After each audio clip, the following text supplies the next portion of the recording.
Terraform person. So we're going to deploy the 3-tier architecture using the Terraform tool. And first of all, Lewis, is Lewis in? Lewis, Yes, yes, go. I mean, yes, introduce yourself and then you can take the first part and you'll tell us how to install the Terraform and AWS CLI and just getting ready for everything. Yes, welcome, Lewis.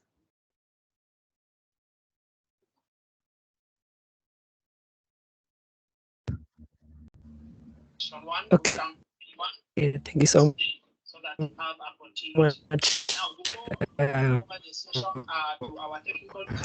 Maclean.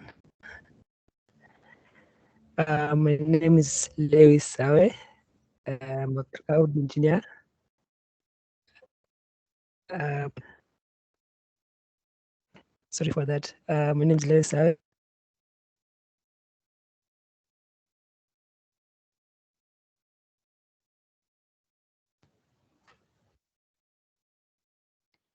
Lewis, I don't know, it's your network, but you're breaking. I'm breaking. Yes, no, you're back. No, you're back. Okay. So, as I was saying, I don't know if you can hear me right now. Am I better? Yes, loud and clear. Yeah, it's okay. Okay.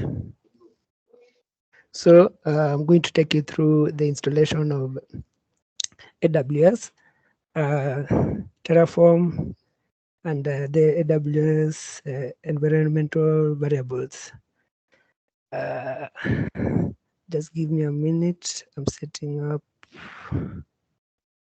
Let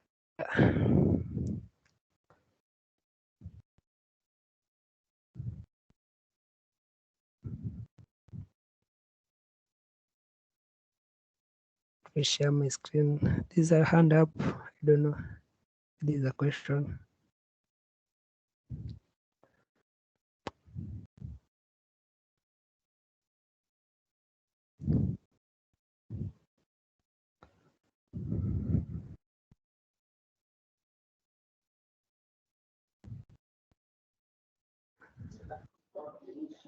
Yeah, we can see your screen now.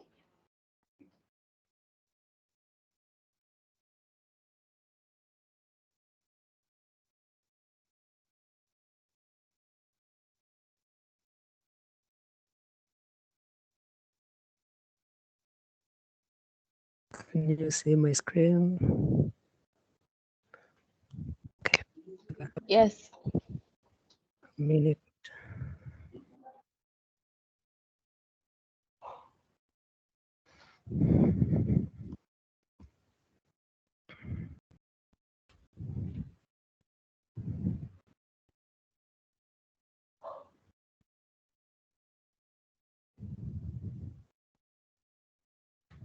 No question. Okay.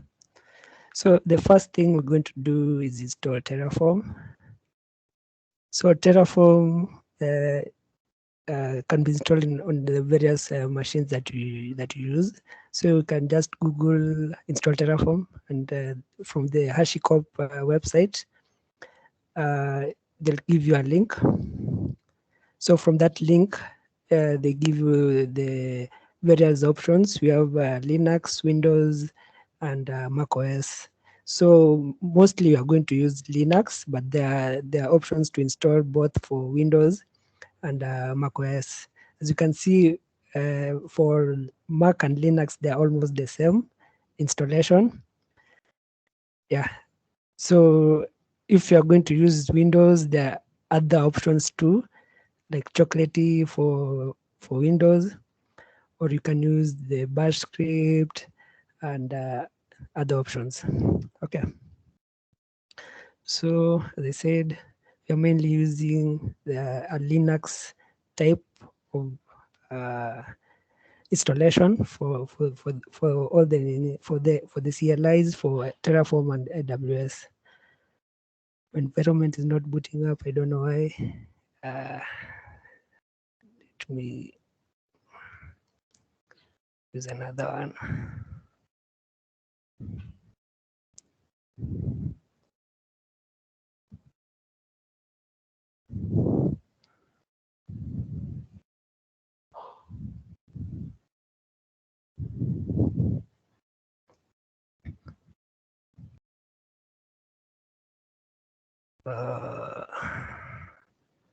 Okay.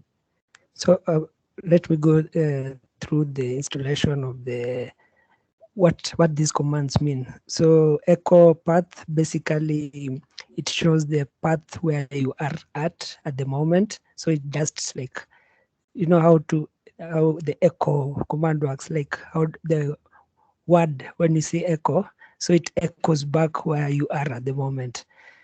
Then the next one is the move. MV is moving, so we move to the downloads Terraform to the user bin. We move the Terraform installation to the bin. Then where is it? Yeah.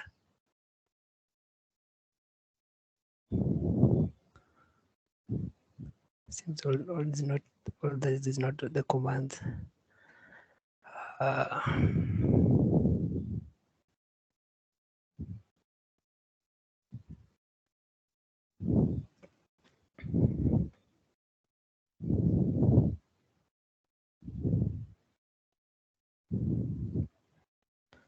going to use Ubuntu. Yeah, this is the commands. So basically, as you remember, when we install things on in Linux, you have to update first, then we install. You have to sudo update, then install, then you get the software that updates, then we get we get command basically downloads the GPG key, then we verify the keys, then we echo the command, update, then install Terraform. Okay. Seems today I'm not, my Gitpod is not working. Let me use another.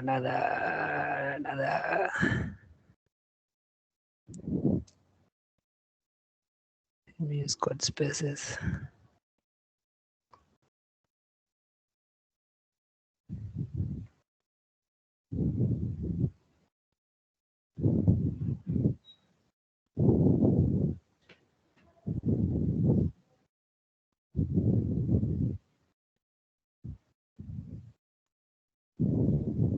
Okay.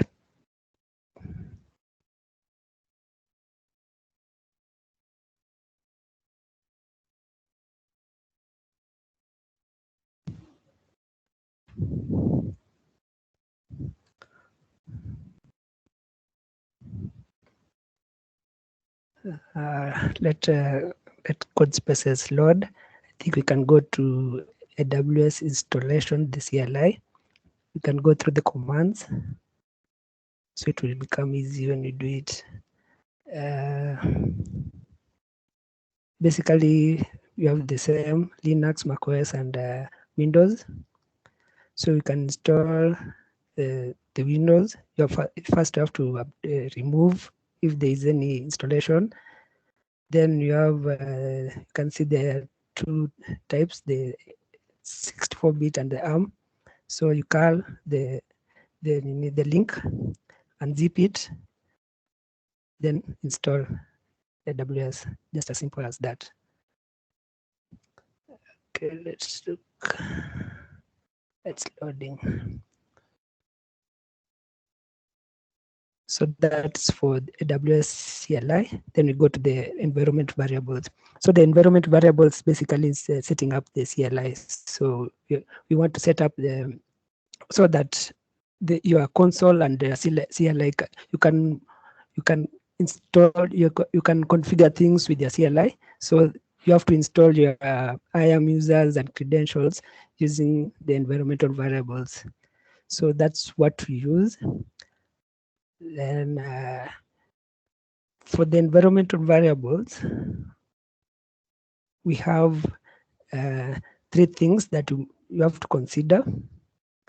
We have the access keys, secret keys, and the read-on. So these things you get from your IAM user from AWS. See console. once you log into your console IAM user,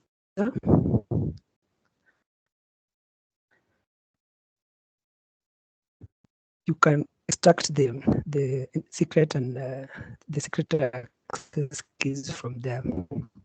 So first of all, when it loads, you go to the IAM user.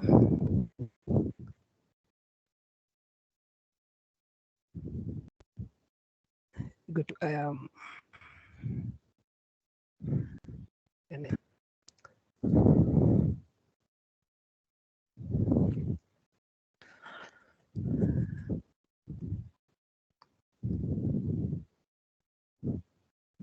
you go to users,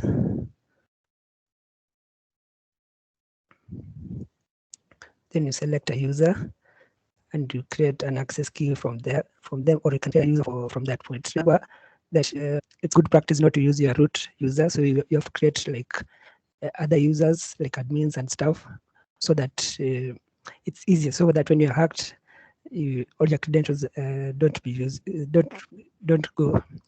So you cannot only create 2 IAM keys. I think I created one already. I can delete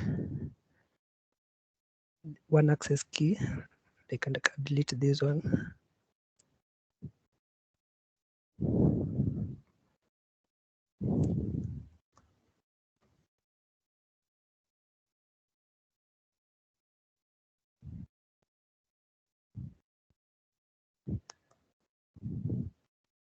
Go deactivated, delete.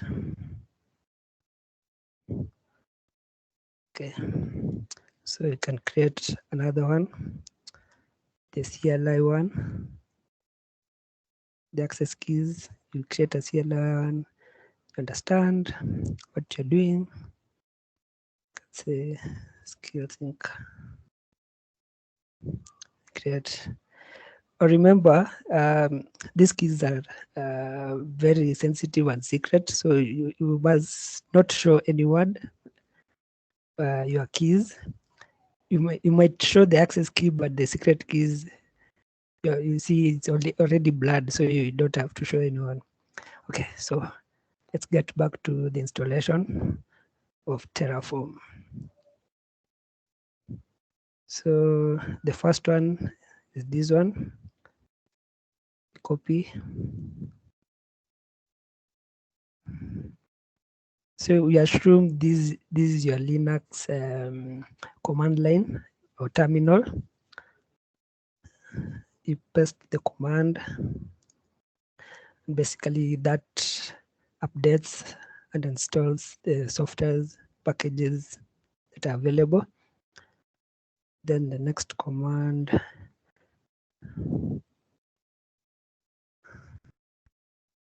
get the HashiCorp key, GPG keys.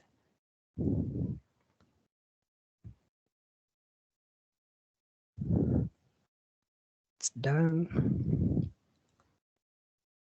Verify the key. And lastly,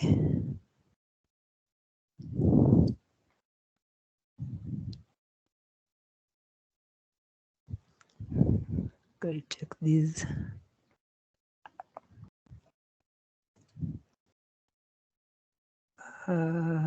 Update.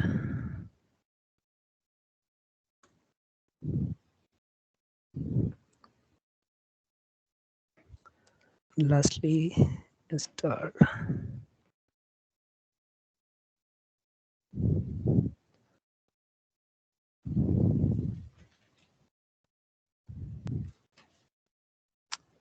So that's it.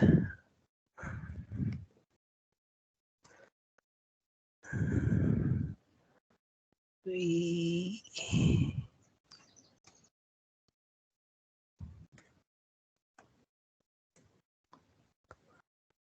As you can see, we've installed Terraform version 1.7.5 on Linux MD64. Then go to the AWS CLI. you can see these are 3 commands.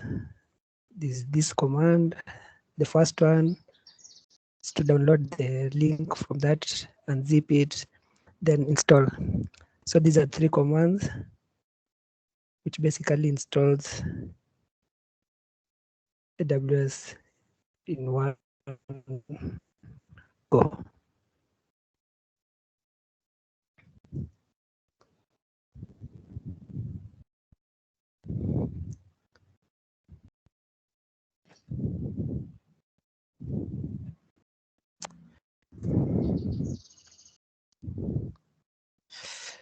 You can see you've installed AWS. Okay. Any questions from there?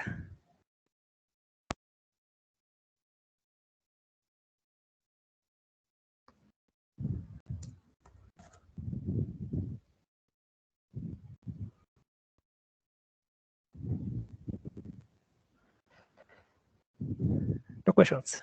Okay. So we're going to configure the environmental variables. So we have these 3, the access key, secret key, and default region. So let me copy these.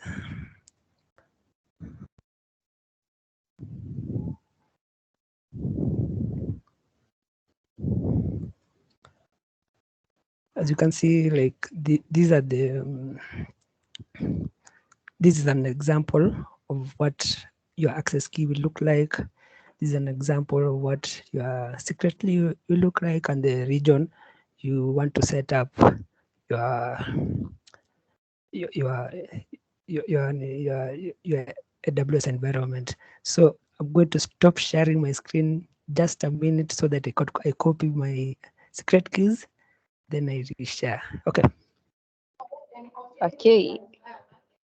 I hope everyone is following through because what Lewis is doing is what determine if your Terraform code will work. So just follow through.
Okay, so I've installed my access keys. So as you can see, just get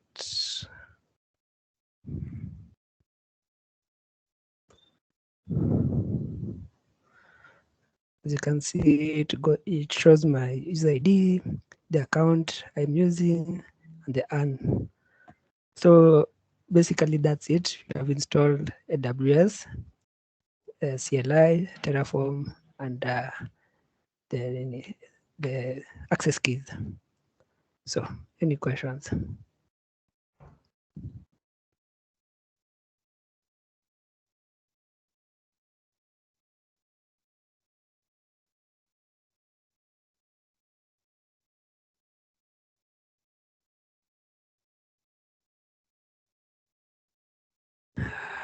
No questions. Yeah, all good. Yeah, things are reaching in somewhere.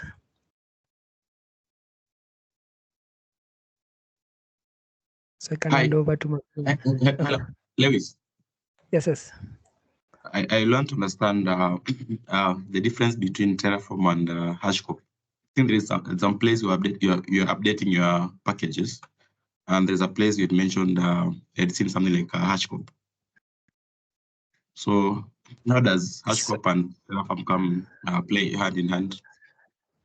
So HashiCorp, like they develop Terraform. It's the one of their applications where they offer as their offerings. So as you can see, HashiCorp has a lot of things. All these packages, softwares, etc., and products, and Terraform is part of one of them. Okay. Okay, that's fine. So you are done installing, huh? The installation is done. Yeah. So I believe you are doing the Windows installation, right? You want to do the Windows installation? No. Just want to be clear on which operating system were you doing? Is it Windows or it's what? Your Linux. Oh, Linux. Okay. So you're done. Yeah, I'm done. Okay. Okay, that's fine. So I'll be interested to understand the automation part as well. So I think as we proceed, I'll have questions. Okay, so I think McLean will take the next part of configuring the Terraform scripts and etc. so that you can see how we deploy the 3-tier. Okay.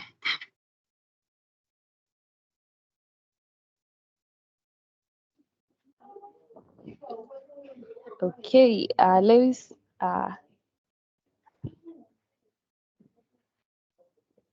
okay, Yes. thank you.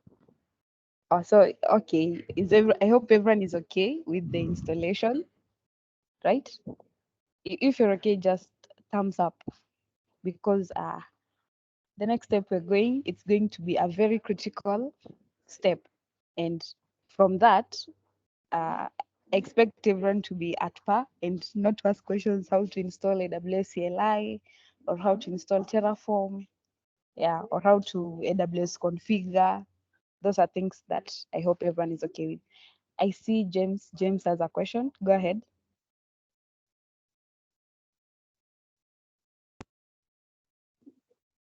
Okay. Thank you so much, Lewis and McLean, for this session. So I got a question around the installation, especially on the cloud provider. So if I have a workload that spins across, it's a multi-cloud workload. For example, I'm using AWS, Microsoft Azure, and GCP.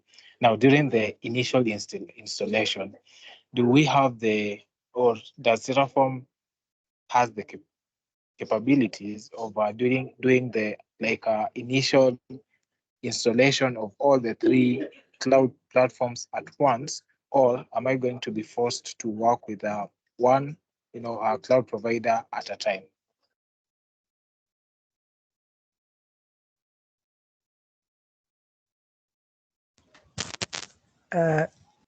I'm not sure if Terraform also has the Terraform Cloud, where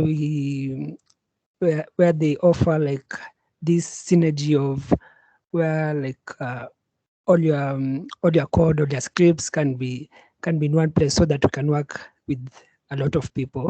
So I think Terraform Cloud can offer such a service where you can configure various and multiple cloud providers from that point. So you just when you configure your workload, you push to the cloud, Terraform Cloud, then I think it pushes to the various cloud providers. Okay, thank you, Lewis. Well understood. Thank you. I see Maureen. Maureen, your hand is up. Go ahead. Okay, my question is, if I install the AWS CLI on my virtual machine, uh, I can only work on it on my virtual environment only?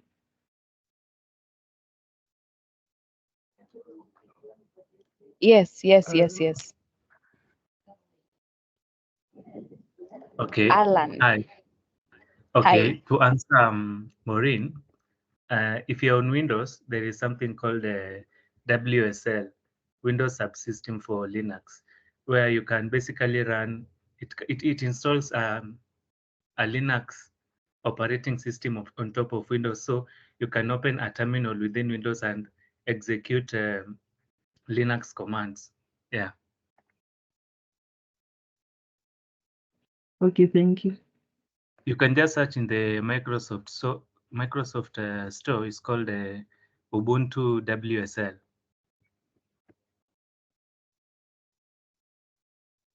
Nice. Nice, Alan. I see everyone here is a techie. Everyone is techie.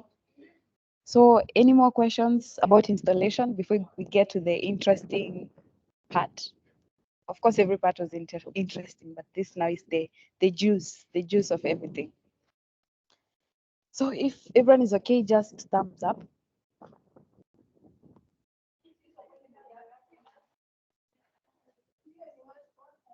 Nice. Okay. I see a few people are okay. So get ready for the good stuff. So for this session of deploying the 3-tier architecture, we're going to do it together, step by step, like from step 1. And I'm going to share my screen, and I hope everything that I'll be doing, you'll also be doing. So for those who have installed everything and they are ready, please hands up. Just raise your hand so that I can know how many people I'm driving with, so that I can check my pace. Because if I'll be driving with one person, my pace will be faster because I'll just be asking them, are you done? Is it working? Then we go to the next. So just raise your hands up so that you can know how many people I'm driving with. Yes. And those who have not installed, you're going to miss out on this, but there will be a recording. A recording will be available. Yes. So let's start. I'm going to share my screen, and I'm going to share my screen. Let me just share. I'm going to share my whole screen. There is nothing confidential, so no one will be able to hack me or steal anything. Yes. Can you see my screen? If you can see my screen, please confirm. You can see the screen. Yes. Nice one. I can. Great. Yes. Yes. The men and the ladies in the house. I hope the ladies take this thing, the Terraform thing. Okay. So you can see my screen. And first of all, we're going to clone a GitHub repository. It's a good thing that I already wrote the scripts and we are going to debug together.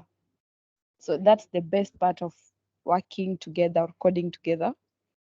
So I'll copy this link here so that you can walk through with me. And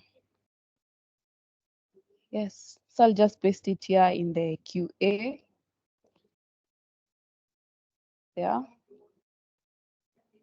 I hope everyone can see it. The link that I've just shared.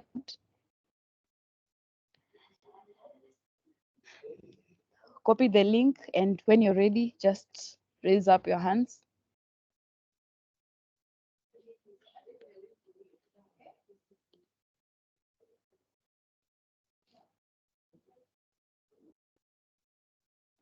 Anyone who has opened the link, or your networks are very poor?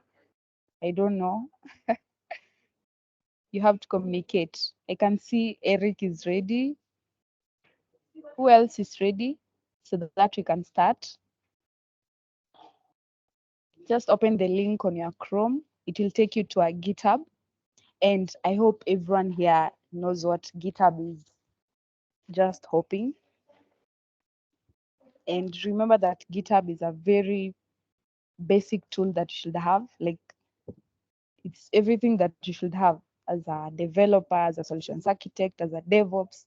That is something that you need, everyone that's in tech. You need GitHub. Actually, I can't see the link. You can't see the link in the QA. In the QA section. Have you seen it? The last chat. Oh, you've seen it? I can't see it. You still cannot see it? Scroll up. Me too, I cannot see it. Pardon? Maybe you can share it in Slack. I don't know. I can't see it on this chat. Slack. Okay. Maybe you can share it on that. Okay, let me share it on Slack.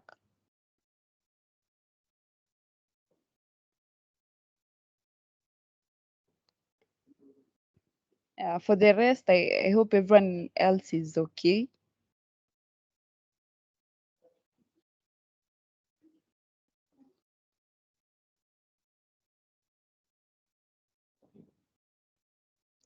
So I'll just put it in the announcements there.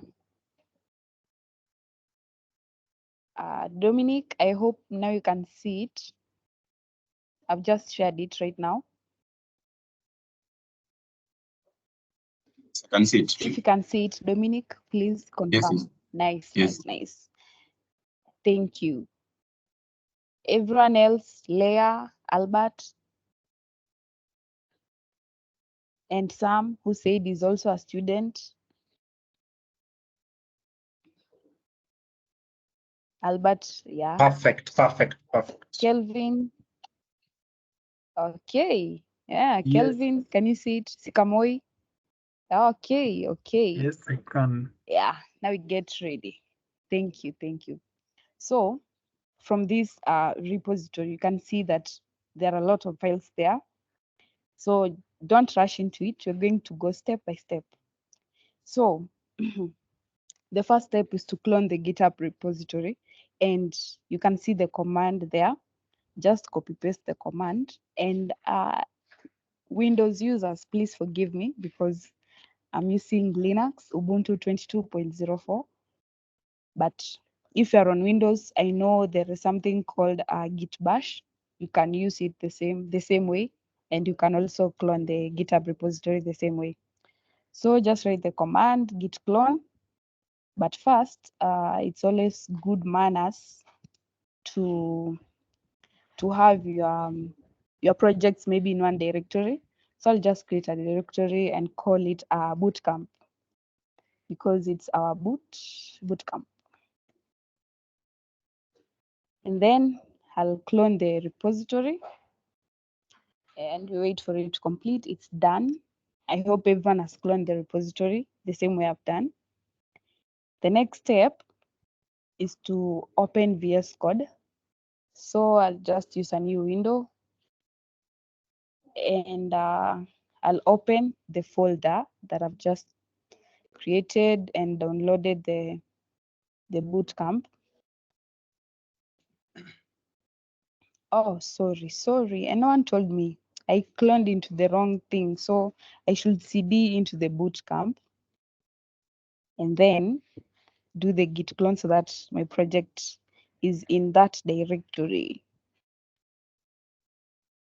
It's supposed to be well structured, like, so that when you go back to your machine, you can know where the Bootcamp code is and you can do your own things there. So I'll open again the folder. It's there, Bootcamp. It's also called Bootcamp. Then I say yes. And now we are there. Everyone is there. Is everyone there? Thumbs up or something? Any reaction? Nice. Can see people are there. Nice. I hope you're not lying. Those who are putting thumbs up, I'll just tell you to share your screen and show us everything is running. Yeah. And Claudius, today you're not responding to anything. Are you close to your machine or you're scared of Terraform? Actually, I'm working on it. I've even cloned the repo. Nice, nice. And you're not reacting. You should react. Those who Okay, are not okay. reacting, I'll be calling you out. Yes. We have to be Terraform kings and queens after this. Yes. Now we go to the next step. You've cloned the project. The next step, just like in the README that I wrote. So for configurations, just like Lewis has said, you can go to the HashiCorp website and then you can check maybe versions of Terraform, check a few things there, here and there, and then just read the documentation and you can get the basics from there. So back to our code. From the README file, you can actually open the README just on your VS Code so that you can read through. But on VS Code, it will look a little bit different because that's code. And this is how you can style your README file. You can choose different stylings. I'll share the link on how to style your README files on VS Code. And it's very important to have a README in every project that you do. It can help you maybe when you come back in 1 year and you want to do something, you can just read through and follow through the steps. So I'll open a terminal first. I will be executing our code. I've cloned the repository. The next step is this one, define variables. Here you see I've written go to the general variables.tf file and edit the region. So we'll go to this file, general variables here. I'll change mine to be US is 2. That is also a region. And you can use any region, EU West 1, West 2, just choose any region you like. And then you save, always save everything. That's step 1. I hope everyone is there. Then we go back to our README. The next step is to navigate to the VPC variables.tf. We get into that VPC variables. So for this part, this is where you define your CIDR range. And what is a CIDR range? I want someone, an AWS guru to answer that for me. So I'll choose Dominic. Dominic, I believe you're an AWS guru. You can tell us what is a CIDR range.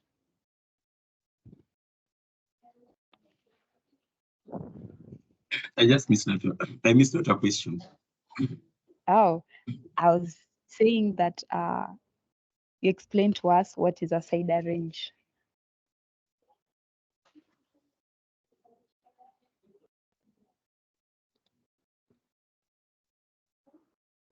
Dominic, okay. Maybe I'll go to Moise. Thank you.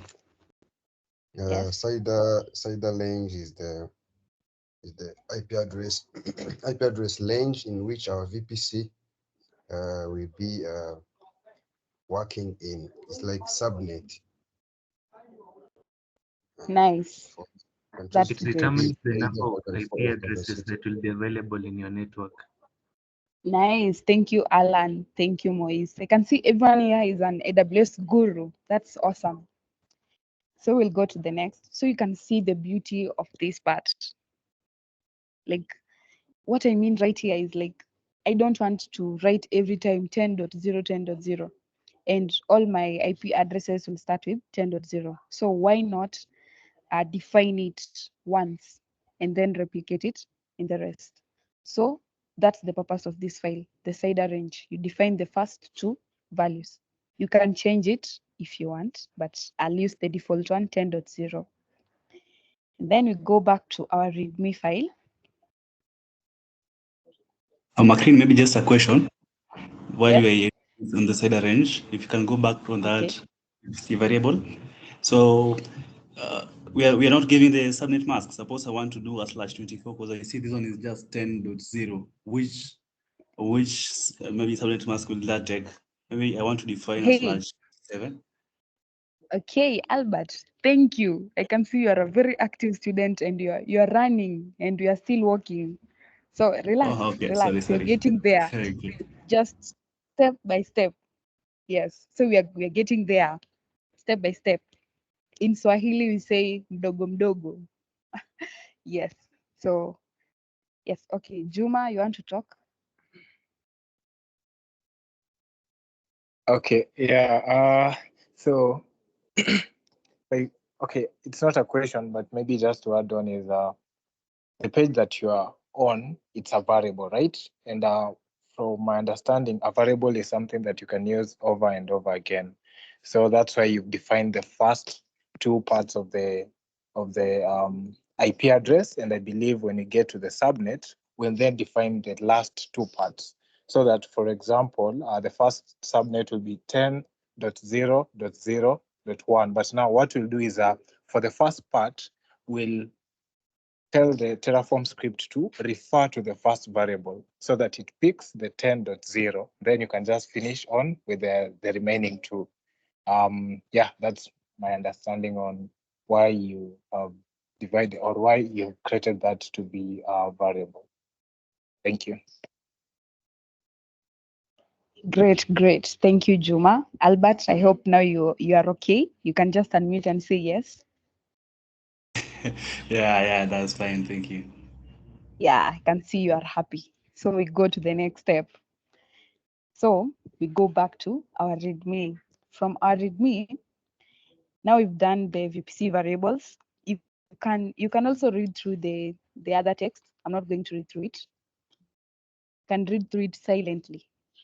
Now we go to the AWS services.tf, this file, and here it is. So this file contains the load balancer and our database.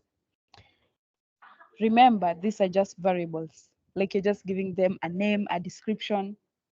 So you can see the first part, we have the LB, the name of the load balancer. We're going to call it Bootcamp Prod, or you can change the name to anything you want. You can call it your name, or maybe Hello World.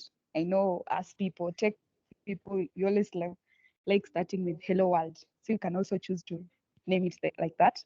And then the database. These are the variables of the database. You can see here, like we can allow upgrades to true. And then the engine name. And then the description. This is the database name. The engine name will be Postgres.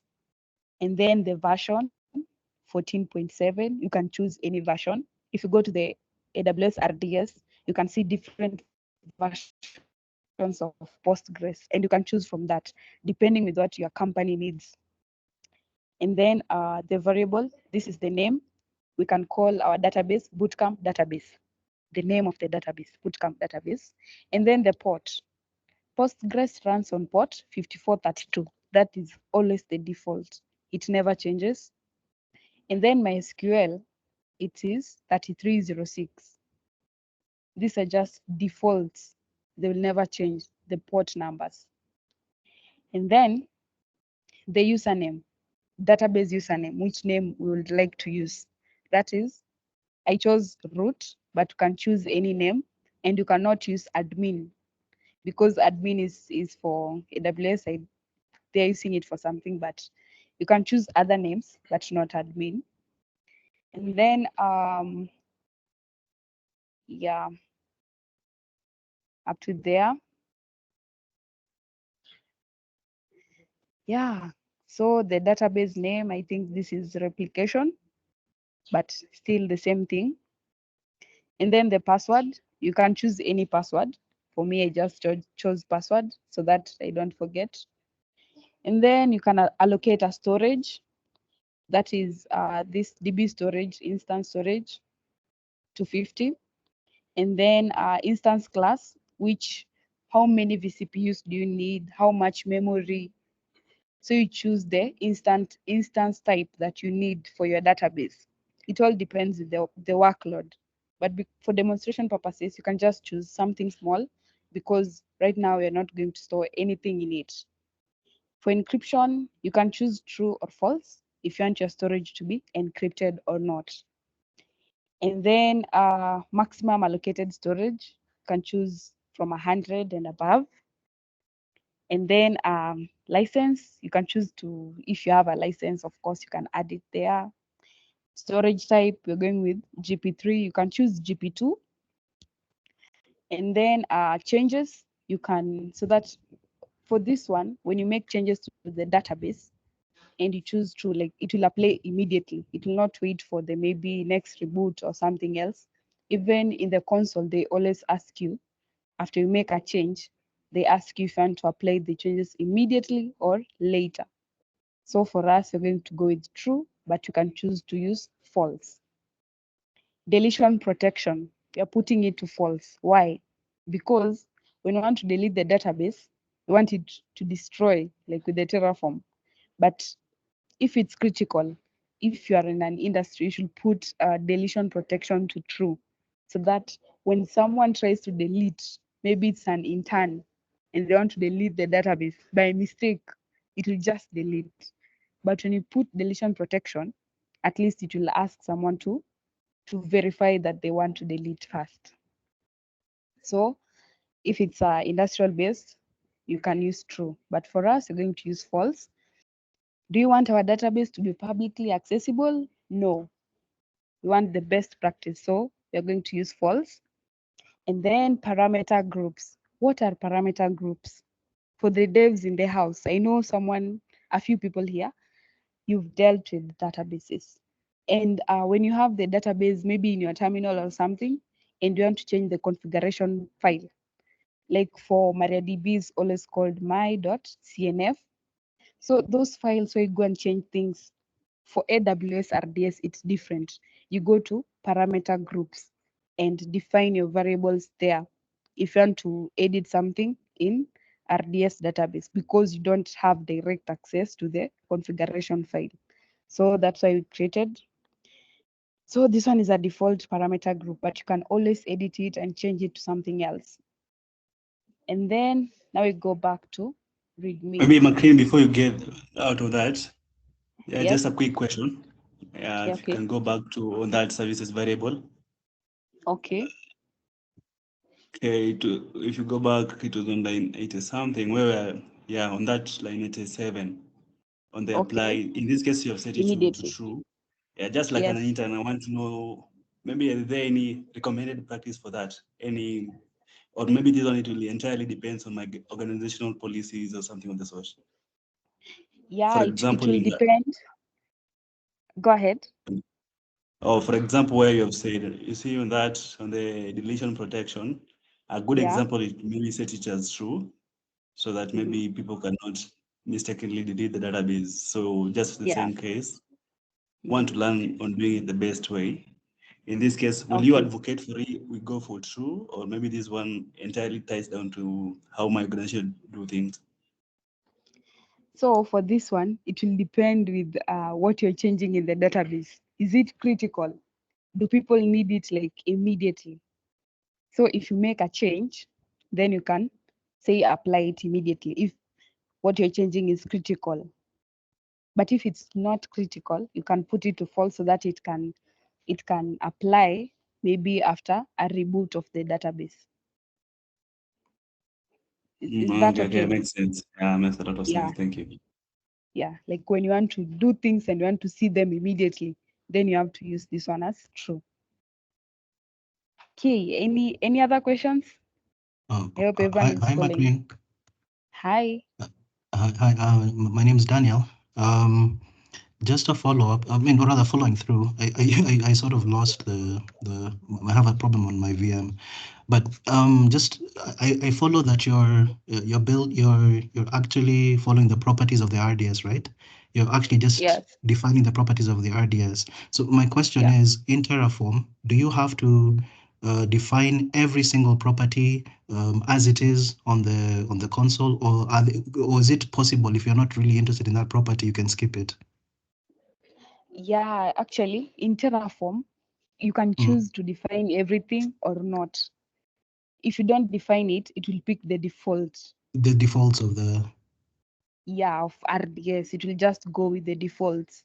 but you can Okay. choose to define it so that maybe in future when someone else is in your code, they can decide maybe to say To apply change it. immediately false. Yes. Mhm, But mhm. you can omit some things and it will still work because it will go with the default ones. Oh, the default. Okay. Okay. Yeah. Thank you. Just like when you go to RDS, there are some things, of course, maybe at the moment you won't understand them, so you leave them at default and it will still work. Yeah, Right. it's Okay. just the same thing. Okay. Makes a lot of Okay, sense. Thanks. Yeah. Thanks. great. No more questions. Okay, we go to the next step. We are almost there. I hope people are not tired. Leah, are you around? Is Leah around?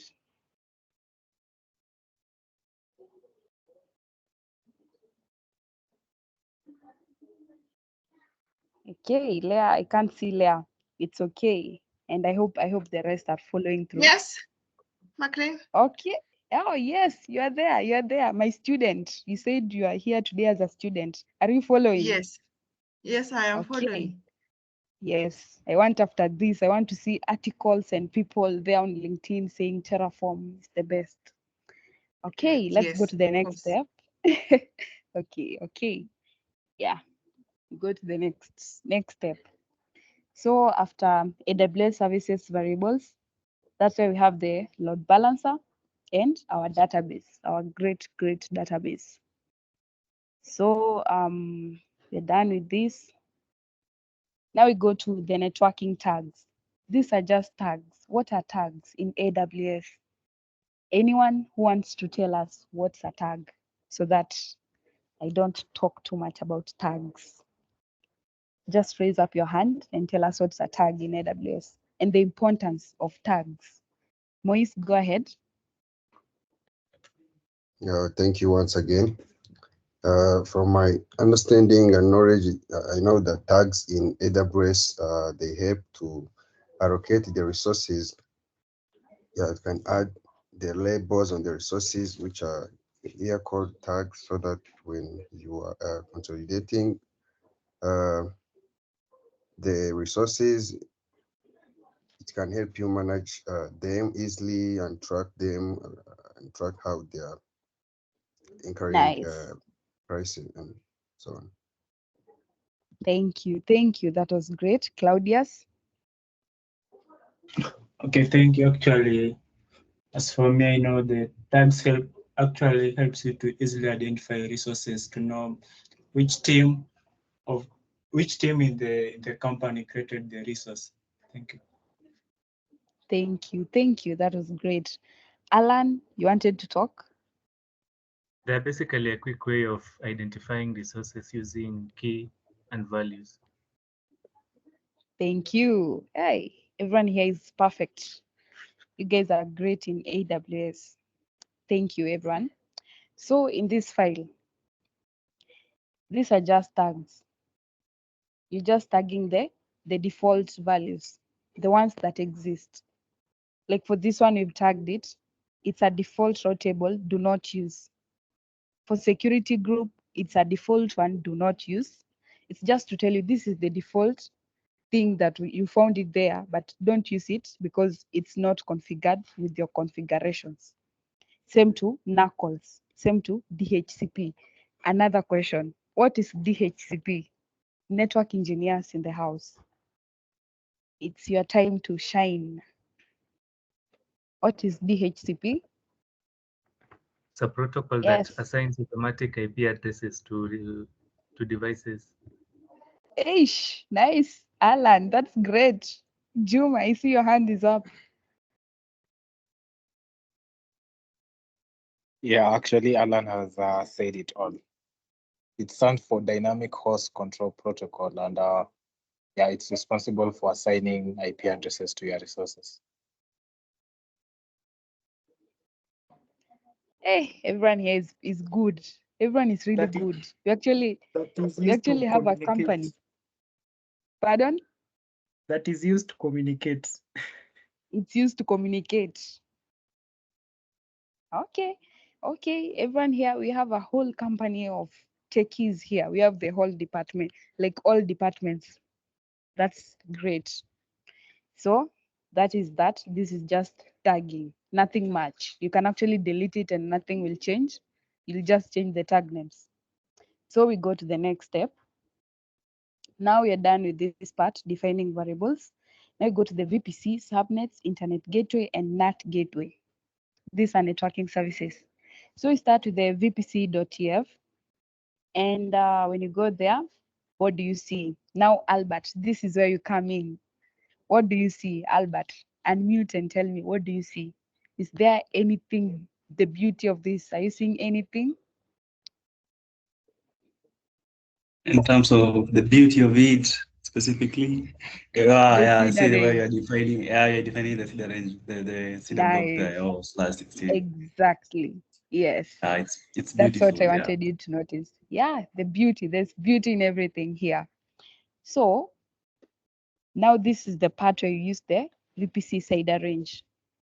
And now it will be, what will it be? Can someone just unmute quickly and tell me what it will be? It's going to be 10.0, right? That variable contain 10.0. Nice, nice. Everyone is following this, and this is great. So we are defining our VPC.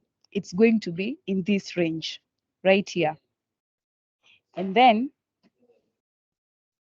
we can tag it so that we can know that this is our VPC. I hope everyone is on board with that. So that's for the VPC. The next step, we go to the subnets. Now we've created the VPC, the one Juma created yesterday, the big VPC that has everything. Now in the VPC, we have subnets. And for subnets, you can see that you go to the subnets.tf. So we're going step by step so that we don't get lost. For subnets, you can define any number of subnets that you want. It all depends with your industrial requirements. But for us, we only have a few. That's all I can say. So the first subnet, we are calling it public A. This is the first subnet. And you notice that we are using /24. I know some people are asking why did we use 16 for the VPC and we are using /24 for the subnets. I'll give this this opportunity to the network engineers again to tell us why. What's the difference between the /16 and the /24, so that the newbies in the house will understand the difference. So, network engineers, give it a go. Alan. Can you hear me? Yes, I can hear you. So /16 was for the VPC, right? Yes. So that means our network is going to have a /16. So if we do a /16, we're going to have 65,536 addresses. And then for our first subnet is /24. So /24 is 256 addresses. So basically, you're just making sure that our subnet falls within our VPC, and it contains IP addresses within our VPC, basically. So our VPC is going to contain a lot of IP addresses. So within it, you're going to have smaller networks that contain fewer IP addresses, basically. Thank you. That's the answer we were all looking for. Thank you. Great answer. And now we continue on to the next. So we have /24. So it will be 10.0.0.0/24. That is our first subnet. And you'll notice here, what is this? Like line 4. It's saying map public IP on launch, like give it a public IP. So it's going to be true. And that will mean that this subnet will be a public subnet because we've given it a public IP on launch. Yes, and then remember to tag your subnets. So this one is public subnet A. We've given it a CEDAR range, and it's in this region A, like availability zone A. So you remember where we gave our AWS region variable. So it will put it in availability zone A. So you just put an A there. And then we go to the next one. This is a private one, web private subnet. And for this, if it's private, we're not going to give it a public IP. So for this one, it's going to be false. Still, we're using our CIDR range 10.0, but now for this subnet, we're going to give it a 1.1.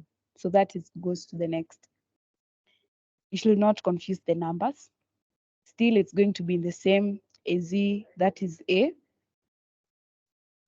Remember to tag always. And then we have private B, just like yesterday, the way Juma did it. We had for the web servers, like the front end, we have two AZs. We're going to build a HA, highly available infrastructure. So for private B, you do the same, but now it's going to be .2, but in a different AZ. So it's going to be in AZ B. And then for the application layer, that's the backend. We're going to have the same private A and private B for the backend application. And always check the numbers, the CIDR range numbers. This one is in 3, this one is in 4. Next, we have our database. It's going to be in private A and private B. And lastly, we have another public subnet, but this one is going to hold our bastion host. So you can call it public B. You can choose to call it anything, but it's public B, public subnet, and it falls under .7 in region B. The first one was, the public one was in region A. Availability zone, availability zone A. Make sure everything is tagged correctly and you can edit anything. Yes, I hope up to there, everyone is okay. Hi, Yes. Makrin. Hi. I think you have a few errors on the naming definitions or the naming descriptions. Just check your subnets again. Subnets, yeah. Yeah, there are a few that you've interchanged A and B in terms of when you pass a variable, you're passing your description is A, but you're passing a variable to a B. But just go down slowly because I had. Okay. Just counter check. Just counter check. Okay, description. I saw one this or one two. is B. Okay, this one is A. And then this one is B. No, like that one. There's unless it's a lag on my screen, but. Okay, yeah, probably it's a lag, maybe. No, but there's this one that I'm looking at right now. Bastion Public A. You're passing the availability zone to region B. To EZB.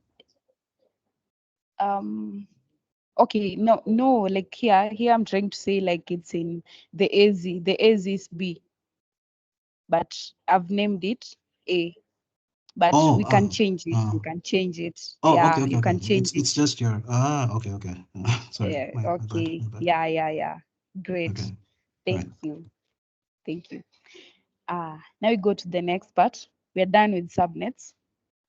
The next part is going to be network.tf. This is where we have our internet.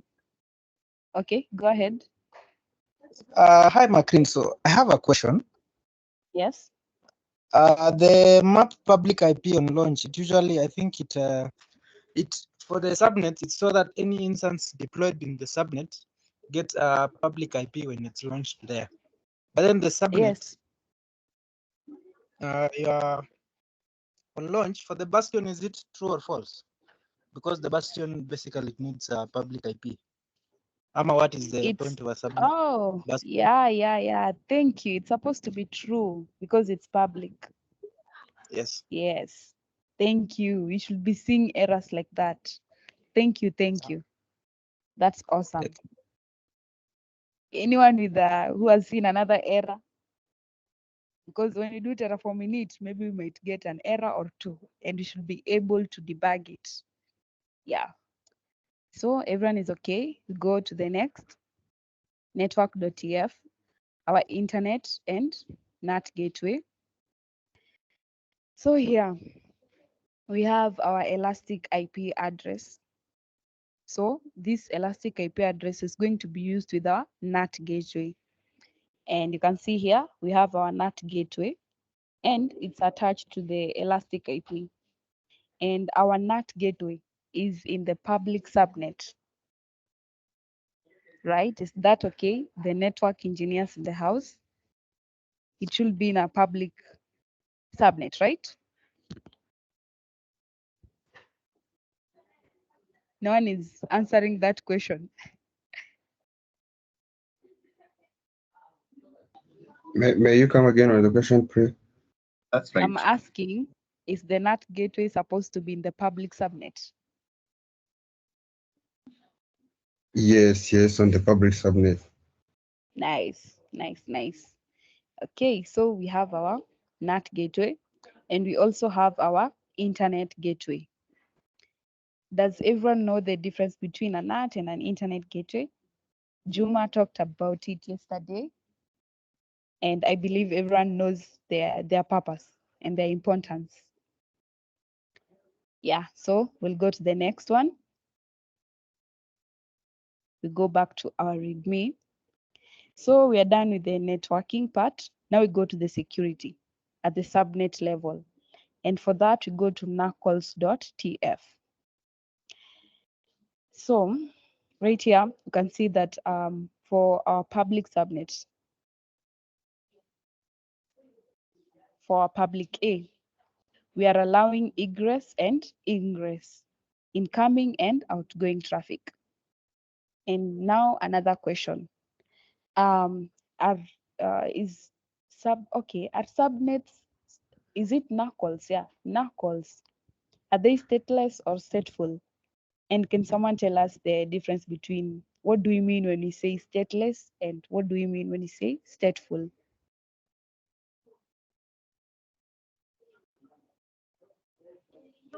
Someone, Claudius or Chir?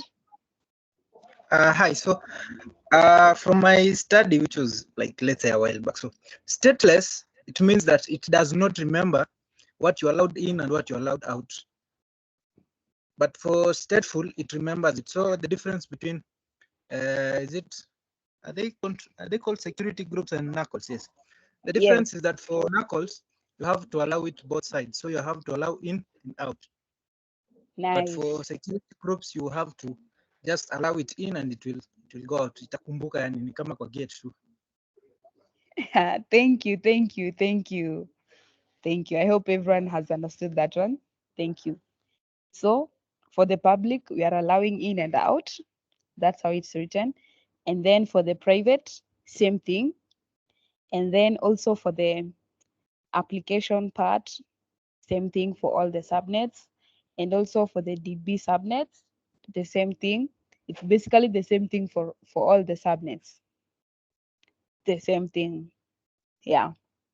That part, we are done with it. It was just a simple part. The next part, we go to the route table association. And for that, we go to routetables.tf.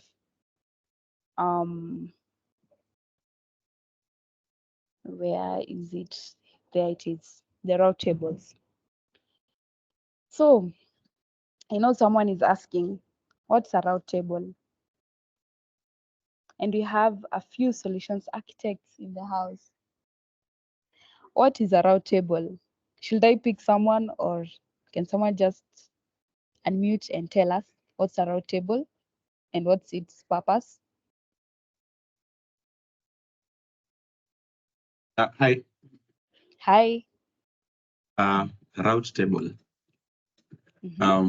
Just from the name route, like which path should I follow? As in, it maps maybe a subnet to, it's like it guides it to the next hop.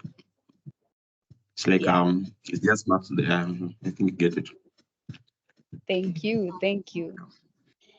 Okay, so for our public subnets, we're going to route it using through the internet gateway. And you can see here, we have this side range. We've attached the internet gateway. And for this route, we are attaching it to our first public subnet, public A. So there we are associating this one to this route table. As you can see, I added a few comments there, so it will guide you through like this whole part here from line 1 to line 18. It's the public subnet, route table, and association. And then you go to the next part, which is the web subnet, route table, association. And for the web subnet, we have 2 subnets which should be associated, but with the NAT gateway because it's in the private subnets. So for this, we do the below. You define the route table. It's using the NAT gateway, our NAT A. Remember, we call it NAT A. And then we associate it with private subnet A for the web and private subnet B for the web. We do the same process with FC and FNAT associated the same way, same to the database. So it's like doing the same thing. For Bastion host, it's public, so that's why you see the internet gateway and associated to the Bastion public subnet. So that is it to the route table. That's all about it. It's very simple, as you can see, and it's more like when you do one, you can do the rest. You just replicate and change the variables. I hope you don't have any questions. Okay, now you can go to the next part, the AWS roles. But for now, for here, you can add any roles that you'd like to use. For example, maybe if you have a CloudWatch or something else, you can then add a role here. I believe everyone knows here what's a role, what's a policy. I believe you've been through the videos that we shared on the LMS. So this is just a basic role.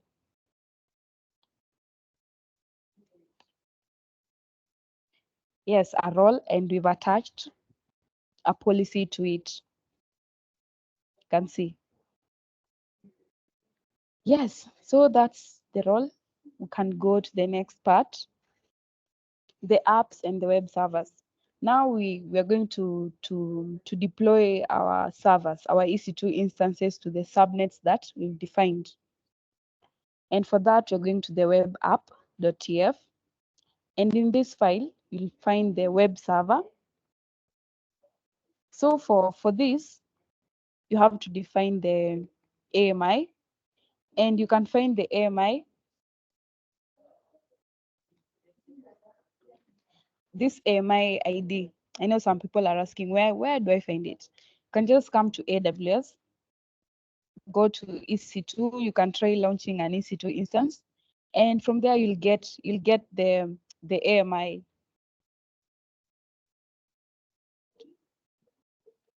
So you can try to launch an instance, maybe choose an Ubuntu one. For me, I'm using Ubuntu instance.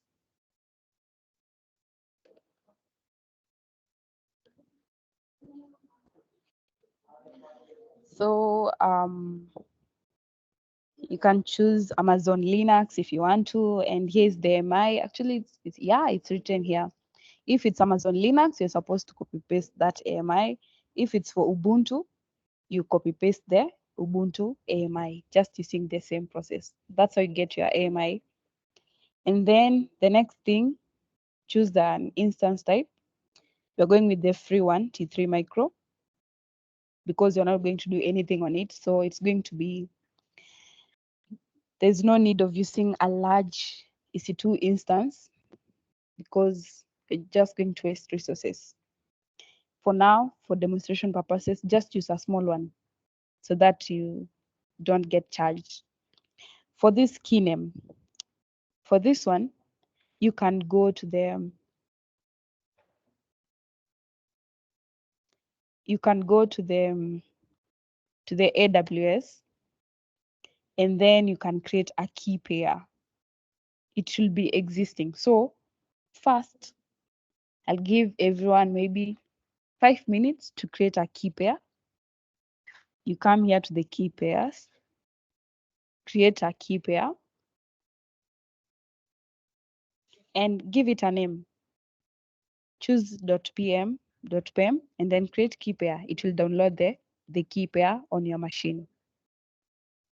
So everyone do that.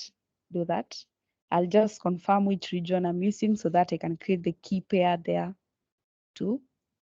Are the window users going to download the PM too? For Windows users, and unless, yeah, you have an option .ppk.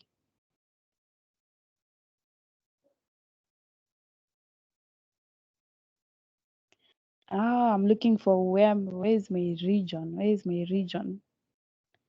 General, yeah, US is 2. So that's where I'm going to create my key pair. And I'm in North Virginia, US is 2. Yeah, maybe Just for the Windows users, Go you can ahead. just also download .pem. For the Windows users, in case you have a Git bash, just download the .pem. It will work.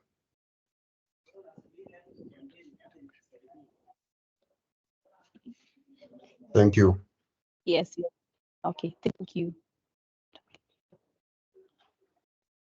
Okay.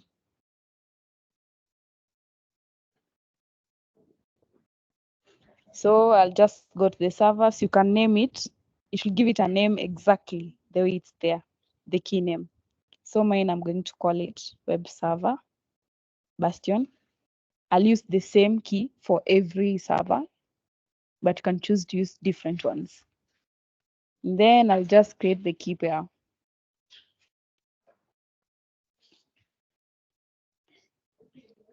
Yeah, mine has been created. And yeah, it downloads automatically. So I'll give you 1 minute to create your key pair, and then we can continue. If you have any question, can go ahead and ask.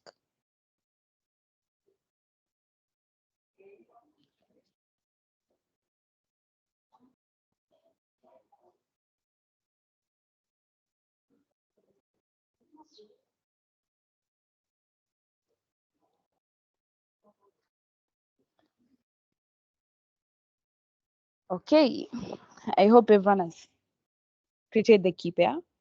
Now we can go to the next step.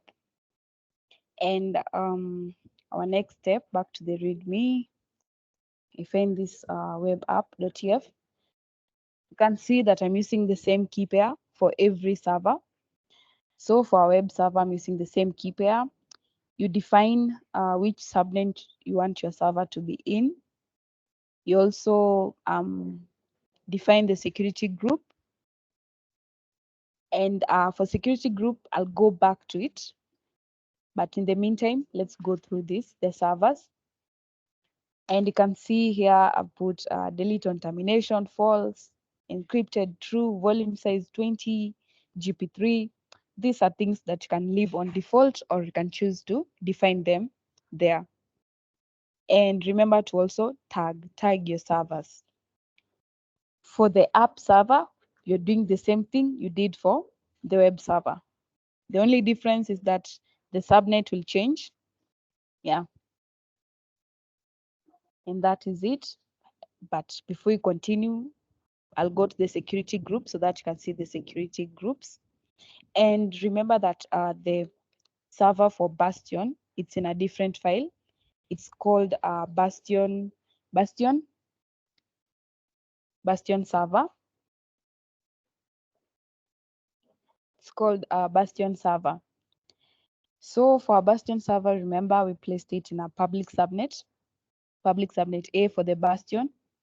Just be mindful of the way you're naming your variables, and when you make a mistake, like maybe you forget to put the N in the Bastion, it will not work. It will give you an error, but the good news is it will give you an error and it will tell you exactly where the error is. Yes, I hope everyone is on board with that. So that's the same for our Bastion server. And in the Bastion server, you can see we've allocated, we've given it an elastic IP. Yes, so it has an elastic IP just from this one. Yes, now we can go to the security groups. If you go to our security groups, this first security group, this one, the one I'm highlighting, this is the security group for our load balancer. And let me just put a comment there. You should also do the same so that you don't get confused for the load balancer. And for this security group, we are allowing port 80 ingress, port 443, and for egress, we are allowing traffic to anywhere. I hope that is well understood. That's for the load balancer, port 80 and port 443. Those are the ports that we are opening for incoming traffic. For egress, it can go anywhere. Yes, and then the next security group, this is the security group for both the web and the application servers. Web and application servers security groups. And for the web and application servers, we are allowing port 2022. That's for if you want maybe to upgrade something or install something, you can just use port 22. And port 22 is for SSH. I hope everyone knows that. And then we are allowing port 80 and also port 443 because this is where we will have our front end and our back end. So maybe you want to test it and see it on your Chrome, on your browser. So you'll use port 80 or port 443. And also when you're giving it a domain name, the domain will direct traffic to these ports, port 80 or port 443. And it's the same for both the front end and the back end. And egress always allowing all traffic out.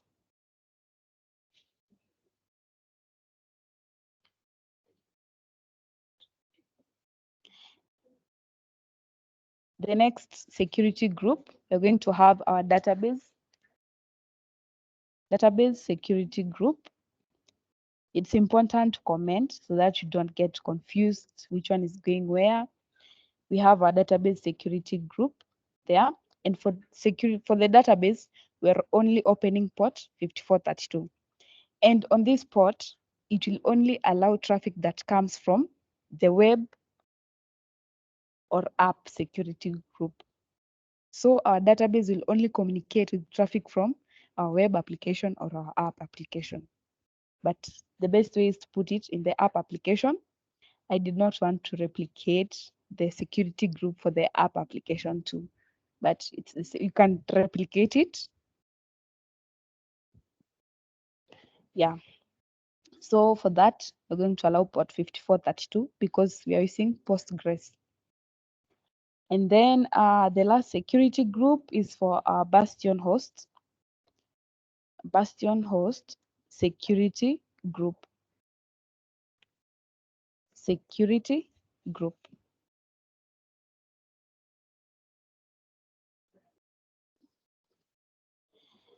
Yes, so for that part, we are done with the security groups, and I hope everyone understands where the security groups are coming from. We've defined them here in our servers. So that's it for that. And now we go to, for Postgres database, you'll find the configurations in this postgres.tf. For here, you can define a few things, just the things that are there. And the database, we all know that it needs subnet groups. So we'll just give it the subnet groups of where the database is in, as always tags. And then all these variables, we define them in the AWS services variables. So we're just calling the variables in here in the postgres.sql.tf file. And everything is there. And then, yeah, that's it for the database. Nothing much because we already defined the variables for everything. And then the next thing, we have our database, we have our security group configured. Now we go through the load balancer. For load balancer, we have our application load balancer, which is in the public subnets. It needs 2 subnets, you cannot use one. And then listeners, it's listening on port 80 and also directing traffic to port 443. You can do this, you can go and confirm these configurations in the console, maybe to get a better understanding of everything that you're doing here. And then we'll have target groups. Every load balancer needs a target group. And for the target groups, we're targeting on port 80, but the path should be /. It should be healthy for every target group. And then now you attach your servers, the web and the app. You can attach those servers so that the load balancer will be directing traffic to the specific ports that are running on each server. And lastly, I can see we've gone through every file here and everyone understands this. And in case in future you want to maybe advance or add something to your Terraform scripts, you can always go to the HashiCorp. Lewis, you can share the link to the Terraform scripts, the ones for AWS, for GCP. They're all in that documentation of HashiCorp. You can always go there, find what you want to build, and the code is already there. And the beauty of it, they explain everything. And yeah, you have a whole community that you can ask questions if you get stuck. So we're going to the last part of this. You can see time is not on our side, and I hope everyone is with me. So the last part, once you've done your code, you've configured everything, now you're going to the beauty of it, the beauty of everything.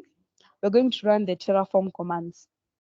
And what Lewis was doing was defining, installing everything, and doing AWS configure. So I believe everyone here has the access key, the secret key, and you've defined them in your terminals and your VS codes.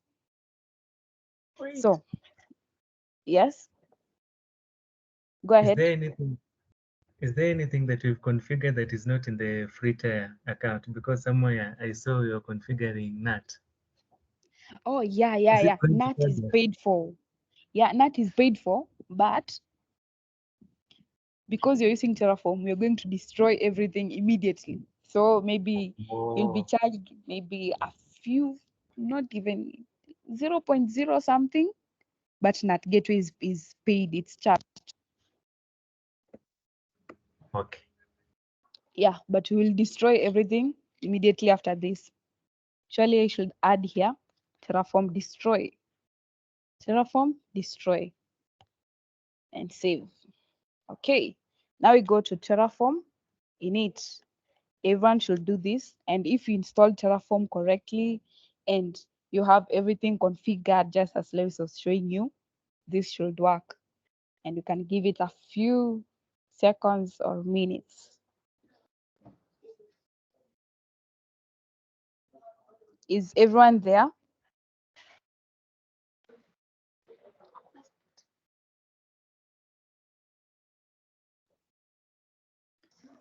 Maclean, I have an error. Yes, which error? It says that provider registry Terraform utils version 0.18.1 does not have a package available for your current platform, Windows _386. Okay, now for that, you have to go to the Terraform versions, HashiCorp, and check which version is compatible with Windows. Actually, you can Google it. You can Google which Terraform version is compatible with the Windows that you're using.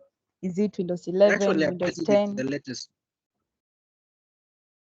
Using the latest? Yes, I updated it, but I went to the cloud post WS utils, and then I was trying to install they have a provider section that you can use, but I'm still getting the same error. So I'm wondering where exactly did I go wrong? Maybe you can try to downgrade the Let's just Terraform continue. version. I'll come to you on the side. Okay. Okay.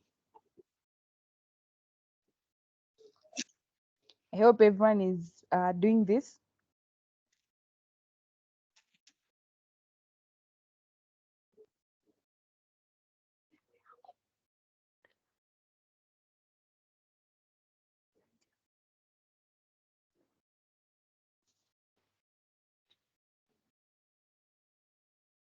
Yeah, you can see mine is complete, everything green. When you see green, you should be happy and clapping for yourselves.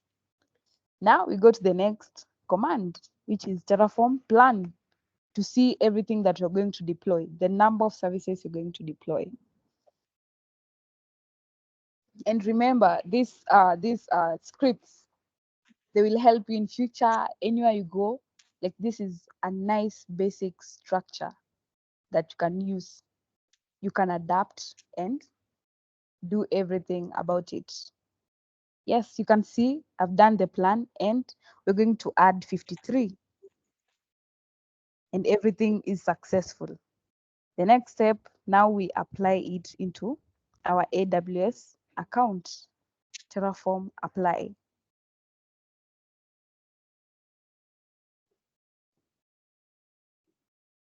I hope everyone is with me.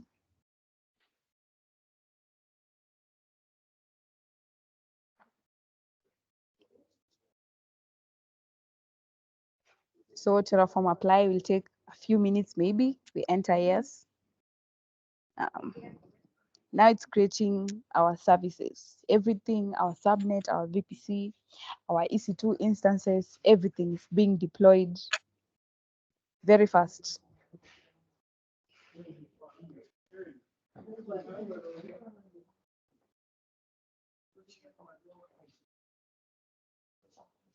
Macrin. And I hope everyone is on board with this. Yes? While you're waiting, Chichu?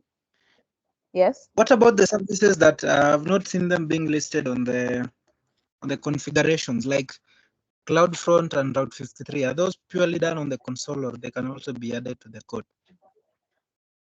Actually, you can add them to the code too. But for this session, I chose just to deploy the basics, the things that you need there, without the Route 53 and the CloudFront. But you can deploy the CloudFront using this one, Terraform. And the good thing is that everything is in the documentation. Is that okay? It's okay. It's Chill. okay. Nice, It's okay. nice. And in the next sections, we'll actually do more. We'll deploy like everything. Because of time, we've had to deploy just a few things. Yeah. And you can see it's still deploying. Yeah.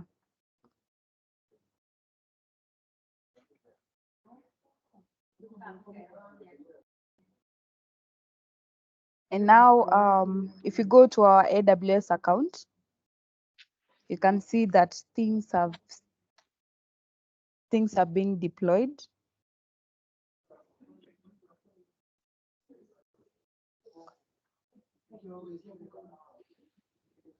Let me just double check my region. It's in that region. And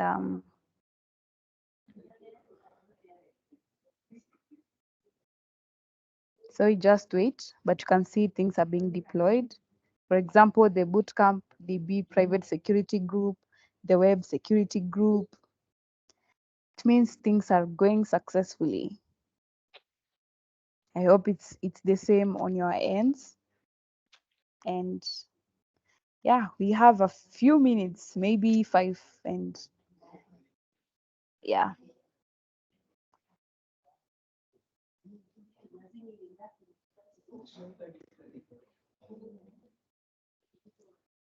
Albert, are you okay?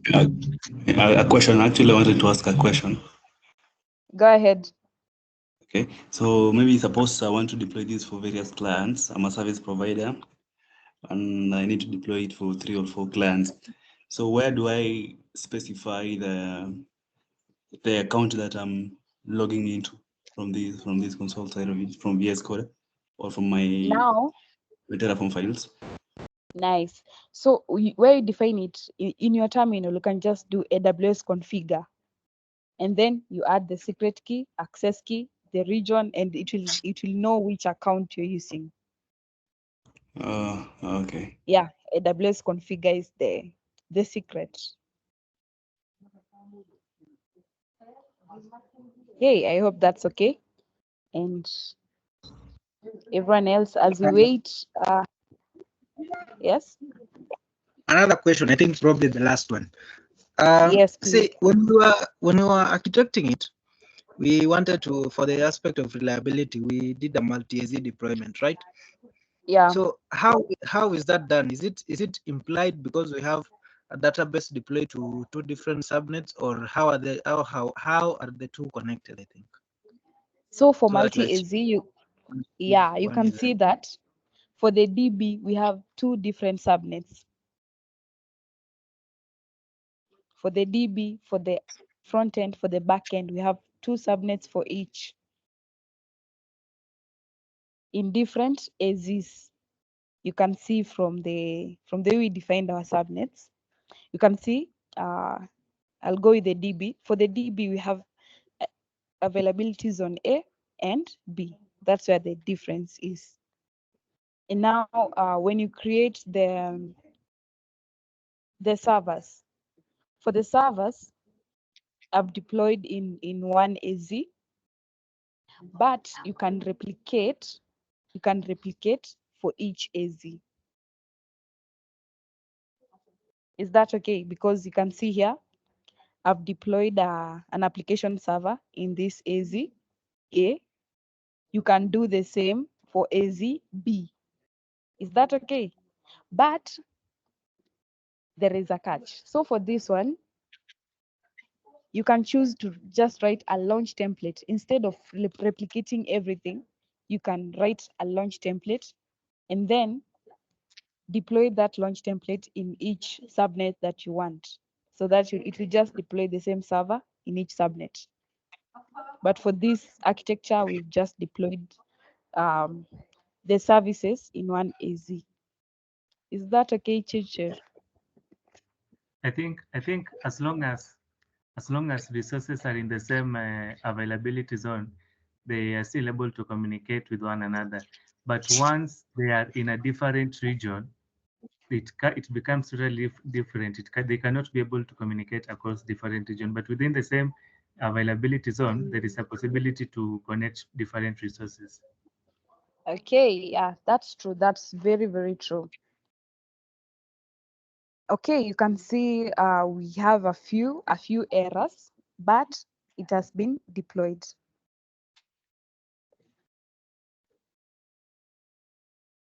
And when you get these errors, like you can see for this one, they have told you exactly what the issue is. So for this one, they're saying that they couldn't find the resource, they couldn't find this resource. So you can just click here and go to the file.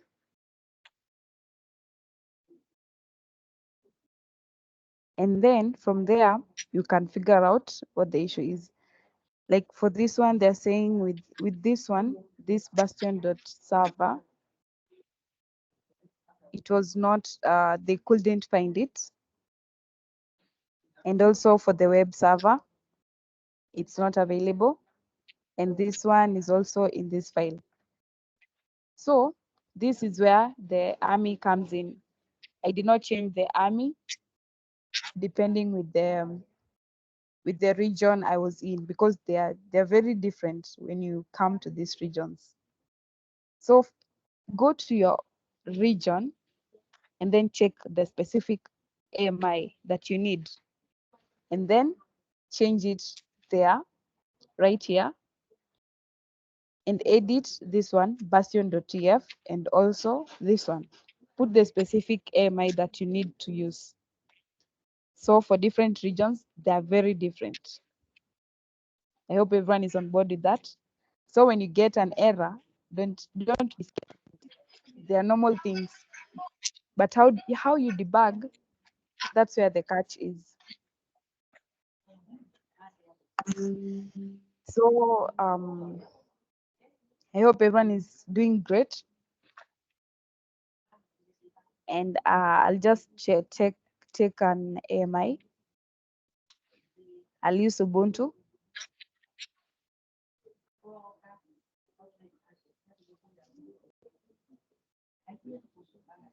So I'll just copy paste the AMI on each of these. And then I'll also copy paste here. And then also on the Bastion server. And then just save your files before you run the command. And guys, my machine is misbehaving today. We are at 6%. If you have any questions, can go ahead and ask. But when I get my machine goes off,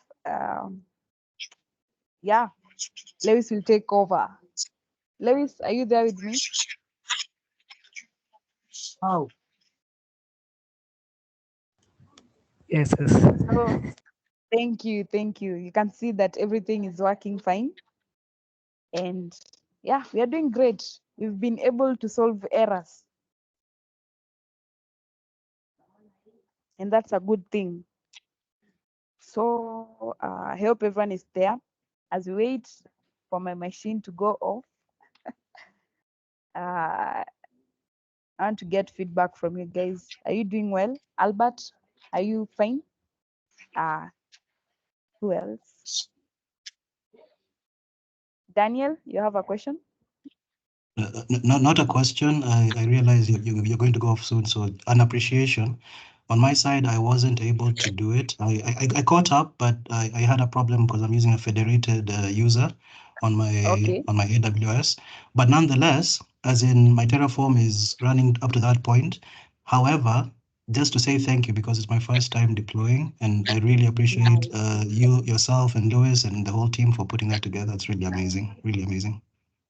Thank you. That's nice. I want to hear that from everyone. Your Terraform is working. That's what I want to hear, Albert. And then on my end, I'm a bit behind, yeah, but I'll make a point of catching up on that. Yeah, but thank you. I'd like also to join other to say thank you, and also thank you everyone for joining the session. Thank you. Sikamoi, where are you? My student. I'm here following keenly. Are you doing it or following? I'm trying. Nice. I'm trying. I'm following you. Yes, that's great. That's great. And then who else? Who else was my student? Leah, where are you?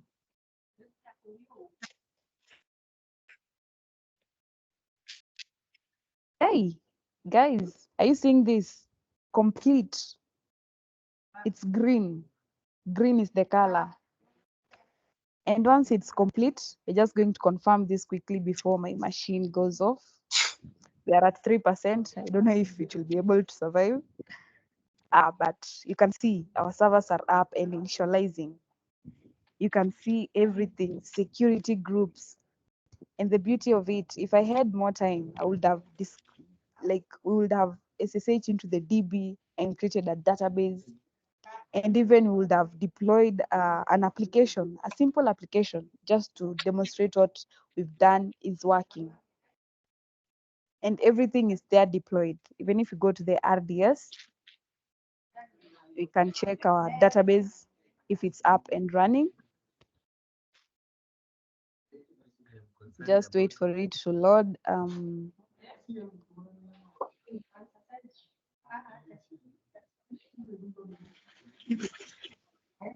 if you go to the databases, we see our database is available. So you can SSH into it and do some things there. That's the beauty of everything. And before my machine goes off, let me just do Terraform destroy.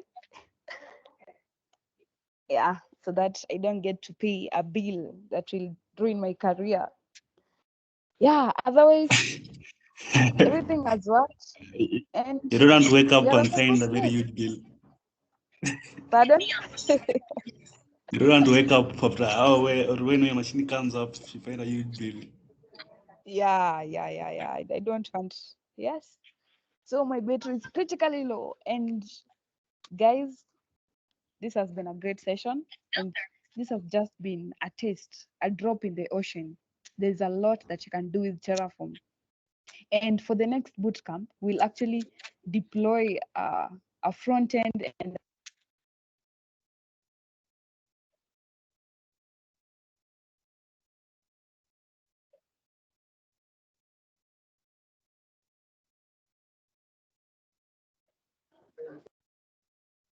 Lewis, kindly take over from Macrin.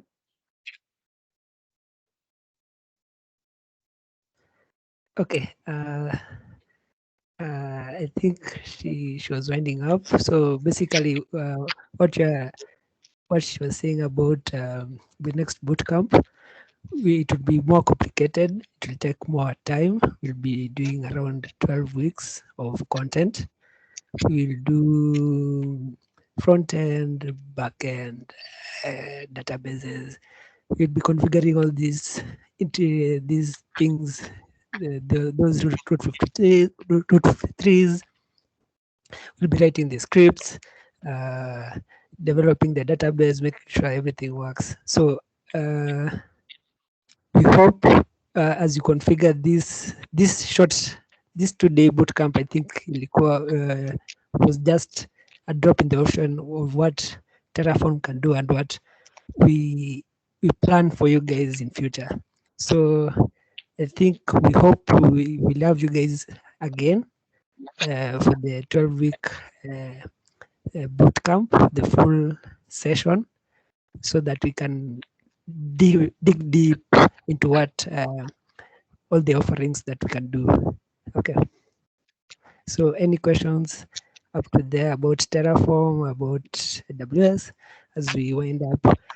I think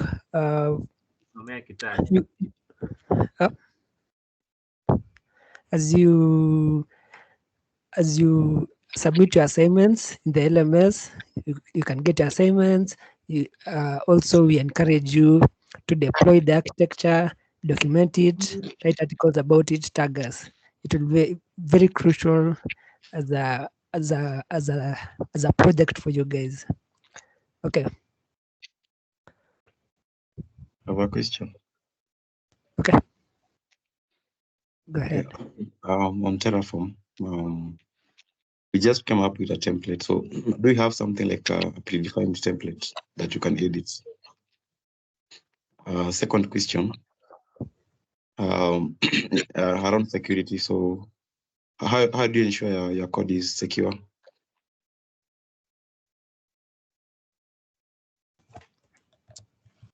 Your code, okay, the first question. Basically, it depends, the templates, it depends what you're trying to achieve. There is a lot of things you're trying to build in the cloud. Maybe you're trying to build just an EC2 server, you're just trying to build just a database. So basically, when you write your first script, you can reuse it again and again and again and again and again. It's there forever. It rarely changes. It may be the variables and the small things that will change, but you can reuse it. And maybe the templates depends what you are trying to achieve in the cloud, because there are a lot of things, just maybe just the basic stuff you might find around the basic of deploying tools, the basic of deploying databases, but everybody has their own different needs. The second thing about your code being secure, what do you mean by it being secure? You are the storage of the code in the repository, the storage of the variables, the storage of the secret keys. What do you mean? So what I mean, because I'm sending a script to my environment, so within that communication, is it secure?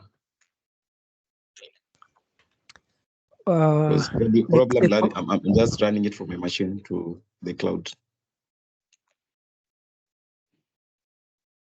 Okay, so the communication between your machine and the cloud environment. Yeah.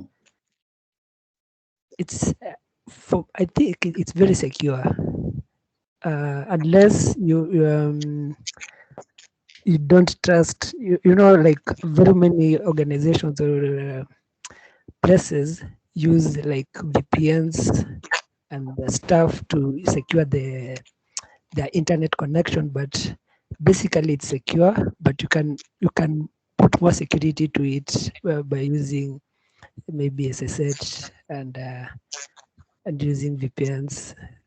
Yeah. I think, you see, we have two cases here. We have Terraform and then we have AWS. Now within AWS, we have the AWS console and then we have the AWS CLI. Now, for you to access the AWS CLI, you need to use the access keys as we had provided earlier. So if you're concerned about security, you need to configure how, you need to determine how these access keys are actually stored and accessed within your own computers. But for Terraform does its own thing on the other side, and then it applies these changes to your AWS cloud via the access keys that you define on your computer.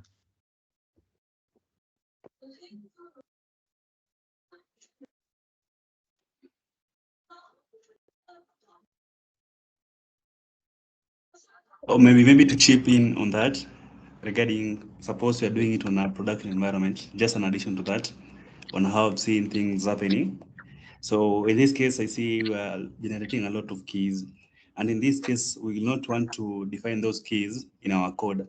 So in most of the cases, you'll find that we are storing this key in your key management service that we are using. And then you're defining your roles whereby, just the same way on your code, you're using variables, you're calling various variables. You can, by defining the right permission, you can also call your key management service, whereby your code will, during the time it runs, it will pick the key from there. So you're not storing your keys on your machine or local device. Another aspect about that one that I've seen being used is you developing various environments. So in this case, it was more of development. So you'll find that in an organization, you'll have a test environment, you'll have a UAT, and you'll have your product. So most of these things will happen in your development environment. Then your QA guys will come in and check all those parameters, kind of a thing. Because we don't want anything that is insecure to get spilled in your production environment. So as you go in an advanced environment, you'll get now that CI/CD being used, whereby the deployment happens. First of all, it will happen in your development environment before being kicked into your UAT environment and then rolled over in your prod. So by doing that, I get that separation of your environments, also mitigate on the security aspect. But there on the keys are normally don't defined on your code.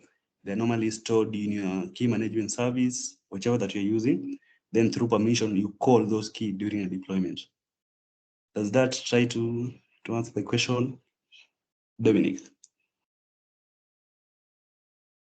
Yeah, that's okay.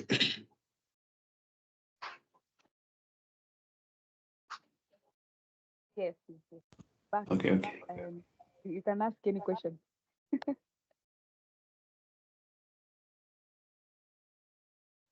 Awesome. We are going to allow 2 more questions because of time.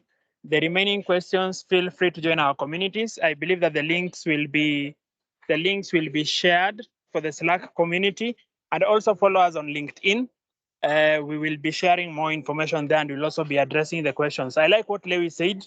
Please write those articles, tag us, and we will be very, very happy to respond to any questions and to reshare your articles. So any two pressing questions before we wrap up? Yes. Can you hear me? Yes, yes. Okay, you've showed that now you have deployed the resources on AWS Cloud. Let's say you want to delete the resources, and may say you had a number of resources.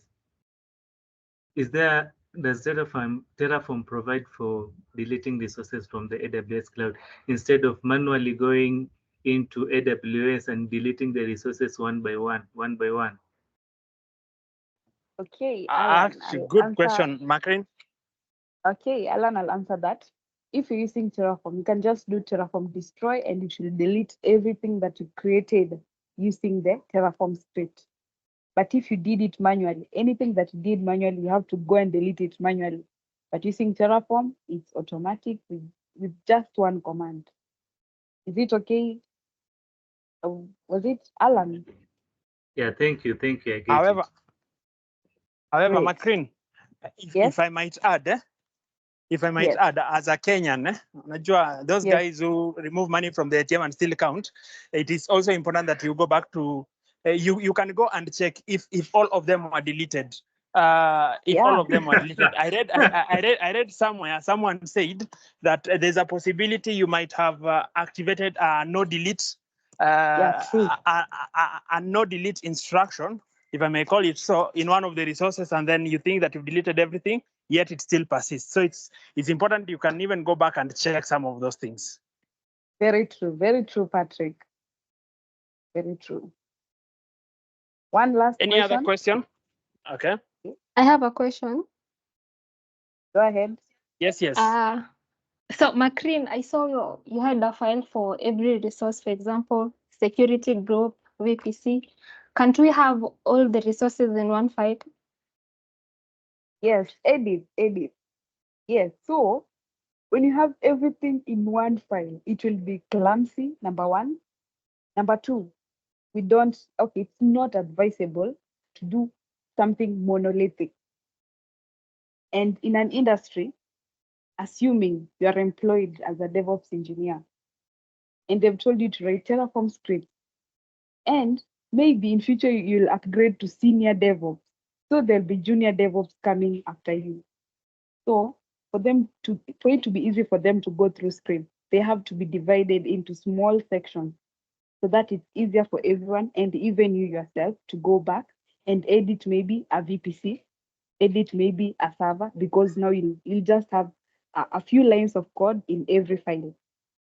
So it's easier and it's advisable to do it, to decouple every service so that you can reuse it in even another organization so that editing is easier and everything looks good. So it's advisable to decouple it. That's okay, Edith. Yeah, okay, thank you. Thank you. I believe that was the last question and more questions will be asked, as Patrick has said. And to add on something, I will think that in the bootcamp, we'll deploy everything. You'll see everything working and we'll even use industrial-based tools. For example, yesterday someone asked about auto-scaling. You'll get to see it in action. We'll actually deploy an application and even we will stress test it, but using this tool called Lockup. So like each of us will have the application and we'll use Lockup. Maybe you can simulate 1 million users in your application just to see how stressed can it be? Will it fail? Is it reliable? Those are the things we'll be testing, like industrial-based best practices. And even we'll test the database. We'll even use the read, write. We'll say maybe one database to be a read, the other one to be a write. We'll even use proxies for that. So it's going to be a great project. And from that, like after the project, you'll be ready like to face the industry. And if you are in the industry, you'll get to learn maybe something more to add on it, the tools to use, what not to do, what to do, all the best practices, and we'll all be learning. So I hope I'll see everyone in the bootcamp so that where I'll continue to deploy these things and we'll even create domain names. Yeah, and for the best 3, there'll be awards for them. So I hope I'll see you guys there. So see you there. Back to you, Patrick. Awesome, awesome, awesome. A round of applause for Macrin and team. Wonderful work done. Patrick, Thank